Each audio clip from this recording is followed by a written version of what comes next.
నమస్తే, నేను మీ చంద్రశేఖర్ కండవల్లి. ఏపీలో 5, తెలంగాణలో 5 ఎమ్మెల్సీ స్థానాల ఎన్నికలకు కేంద్ర ఎన్నికల సంఘం నోటిఫికేషన్ ఇచ్చిన సంగతి తెలిసిందే. ఈ 10 స్థానాలు కూడా ఎమ్మెల్యే కోటాలోనే ఎన్నికలు జరుగుతాయి. ఇక ఏపీ విషయానికి వస్తే 5 స్థానాలు కూడా కూటమి ఖాతాలోకి వెళ్తాయి. కూటమిలో 3 పార్టీలు ఉన్నాయి. తెలుగుదేశం, జనసేన, బీజేపీ కూటమిలో అధికారం అనుభవిస్తున్నాయి. ఇక్కడి వరకు బానే ఉంది. జనసేన కోట ప్రక్కన పెట్టేస్తే ఇప్పుడు బీజేపీ కూడా తమకు ఒక ఎమ్మెల్సీ కావాలని గట్టిగా పట్టుబడుతున్నట్టు తెలుస్తుంది. ఇప్పుడు తెలుగుదేశం పార్టీకి 3 ఎమ్మెల్సీ సీట్లు మిగులుతాయి. ఇక బీజేపీ నేతలు నిన్న మొన్నటి వరకు సైలెంట్ గా ఉన్నారు. ఇప్పుడు మా సీటు ఒకటి మాకు కావాలి అని రాష్ట్ర నాయకత్వం ద్వారా జాతీయ నాయకత్వంపై ఒత్తిడి పెడుతున్నారు.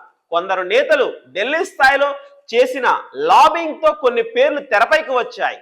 బీజేపీ క్రమశిక్షణ కమిటీ చైర్మన్ గా ఉన్న పాక వెంకట సత్యనారాయణకు అవకాశం ఇవ్వాలంటూ ఆయన పేరు తెర మీదకు తీసుకువచ్చారు. దీంతో కూటమికి ఎమ్మెల్సీ సీట్లు విషయంలో ఏం జరుగుతుంది, ఏ పార్టీల నుంచి ఫైనల్ గా ఎవరి పేర్లు ఫైనల్ అవుతాయి అన్నది కూడా ఆసక్తికరంగా మారింది. ఇక పొత్తు పొట్టించుకుంటే జనసేన బీజేపీ కోసం ఎమ్మెల్యే సీట్లు త్యాగం చేసింది. ఇప్పుడు ఎమ్మెల్సీ స్థానాలను టీడీపీ త్యాగం చేయాల్సి వస్తుందన్న టాక్ వచ్చింది. అయితే ఇప్పుడు బీజేపీ కూడా ఎమ్మెల్సీ సీట్లు అడిగితే తెలుగుదేశం నుంచి సీట్లు త్యాగం చేసి ఎమ్మెల్సీ రేసులో ఉన్న నేతల పరిస్థితి ఏంటన్నదే ప్రశ్న. అయితే వైసీపీ మాజీ నేత విజయసాయిరెడ్డి రాజీనామా చేసిన సీటు కూడా బీజేపీకే వెళుతుందని అంటున్నారు. చంద్రబాబు ఢిల్లీ నుంచి వచ్చినా మళ్ళీ వెంటనే ఢిల్లీకి వెళ్ళనున్నారు.